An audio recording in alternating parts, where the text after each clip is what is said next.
Kumo back with another episode of Life Imitates Art, episode number 14. This one I'm going to talk about how your dreams are like 6 degrees of separation from people acknowledging your talent and then sharing it with somebody they know that can get you further along your journey and also closer to your goal in terms of proximity. And so this one is about how I bumped into a lot of Drake's representatives, managers, and this was all spontaneous, spur of the moment. It all happened unintentionally. It's almost as though the universe had a plan for this to happen. And the fact of the matter is, it did happen. I'm going to take you through a little story about how I ended up in Drake's studio and got to share my creativity with the people that were there at the time. It all began this one day. I was helping one of my friends. He asked me to help him do a move. And so he had this huge truck and he knows that I'm a hard worker. He had known me for almost all of my entire life. And of course I said, yes, I'll help you out.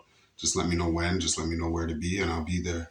And so the day came and I packed up all his furniture and brought it along into his truck. And it took about, well, to be honest, it took from the morning all the way until the night. And I packed the truck really firmly, really strong so that nothing would fall or get damaged, broken. And I strapped everything in and off we went to the move. Now, when we got to the drop-off destination, I noticed that it was a luxurious condominium. It looked like a lot of, put it this way, in the driveway and downstairs lobby area, I noticed a plethora of upper echelon cars, cars that were rare, cars that were foreign, but cars that were all expensive. The whole fleet or flock of them were all expensive, high-end cars. So that raised my interest. I wondered, like, wow, what do the people that live here do for a living, I wonder? And so began offloading the truck up into my friend's condominium.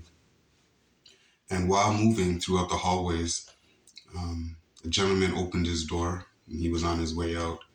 And we made small talk for a moment. That's the type of person I am. I just, connect with most people that I meet on a day-to-day basis. And not just connect like superficially, I mean connect on a deeper level.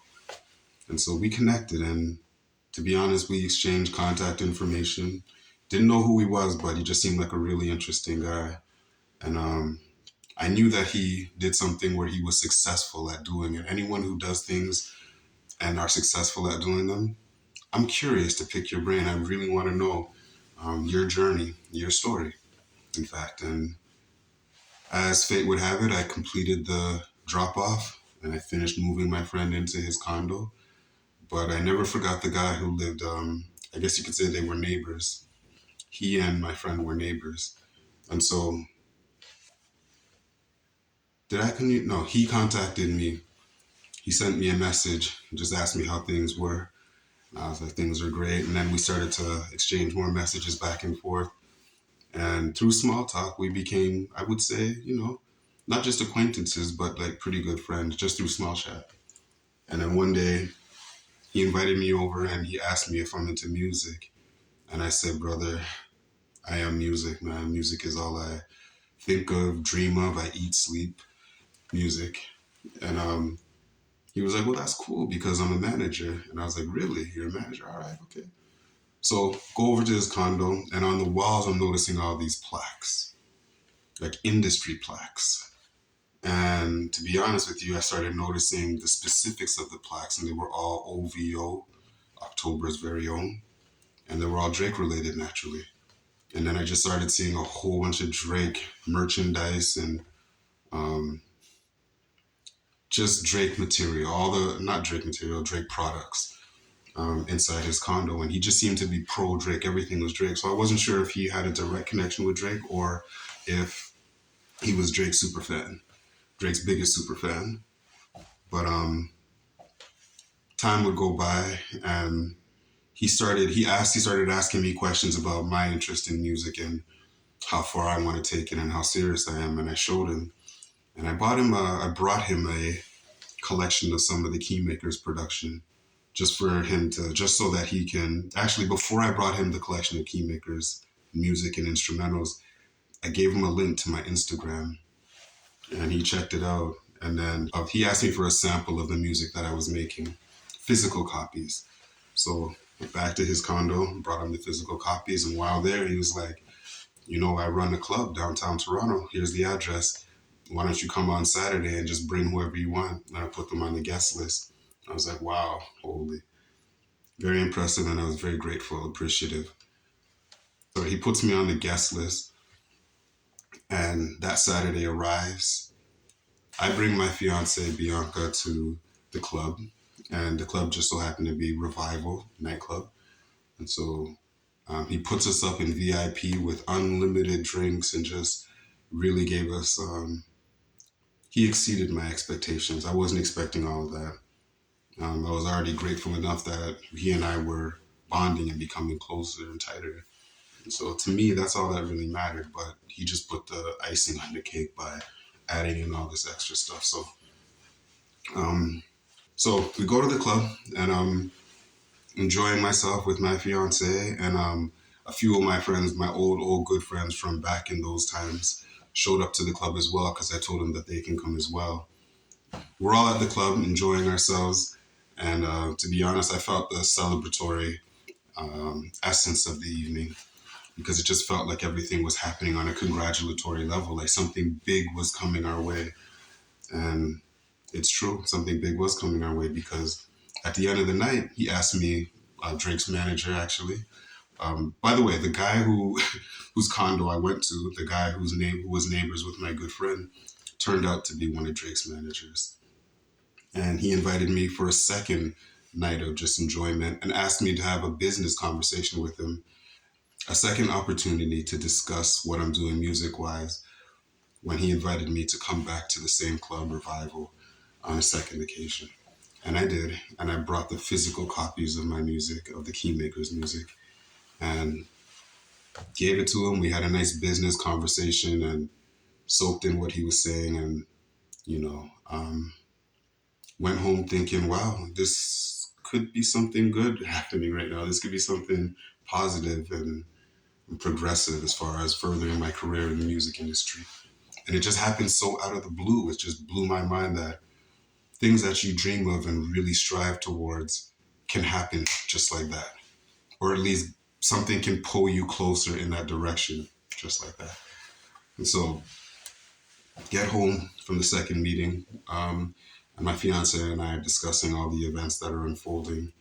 I also got invited to one of Cardinal's events. It was a pajama bash, a pajama birthday bash. He does a birthday celebration every year. Cardi does. Cardinal is a producer and an artist out of Toronto. He's now an executive at Universal Music Group in Canada. So we went to his birthday bash, but that's beside the point. My fiance and I are contemplating and really going over all the details of what happened at the meeting with Drake's manager. And then I get a call from Drake's manager. Out the blue, he calls me and he's like, I listened to your music, your instrumentals. I want to invite you to Drake's studio. Like, Drake's studio? Miracles happen every day. And so a couple weeks go by. I get the date for the meeting at Drake's studio. And boom, I arrived. I took an Uber by myself downtown and had another meeting with Drake's manager. And I'm telling you, like, all this because I was helping a friend of mine move furniture. All of this happened because of that, the serendipitous event. And so boom, at Drake's studio, I get to play all my instrumentals for everybody in the studio. I'm telling you, the studio was packed. And I'm telling you that there was good vibes inside the studio too. I'm talking about Drake's studio. And as I'm playing my beats, you know, as a producer, you want to see how everyone around you is reacting to your material. And you can sense it. You don't even have to look at people. You can really, before you even look at them, you can sense whether or not they like it. It's just an energy thing. At least that stands for me. But as I look around, I'm seeing everybody just bobbing their heads and jamming to my music. I'm like, wow. To the point where one man just decided, and he's a very renowned artist too, he decided to start freestyling. to my beat. And I asked him if he really does enjoy it. Like, does he really like it? Does he rate this beat? And he said, bro, you can produce, man. You can make music. And he goes, you know what? Let's you and I work on an album. I want to release a new album and I want you to produce the whole thing. So I'm like, wow, Keymaker's producing for blah, blah, blah. This artist will remain nameless. But you'll see his face because I have video footage of it. Smoke backs, not Phillies. You smoke Phillies, y'all silly. You don't smoke backs, oh really? I smoke some dark stout. Talk shit, I slap your mouth. Niggas with the honey bourbon. Nigga, I be drinking bourbon. Nigga, I be drinking off it. Drink myself to a fucking coffin. I gotta see an AA meeting. My spirit's leaving. No, my spirit's coming.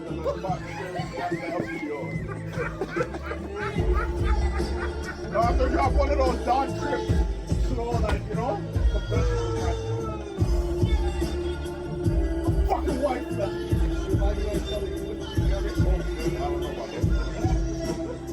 I don't know about that.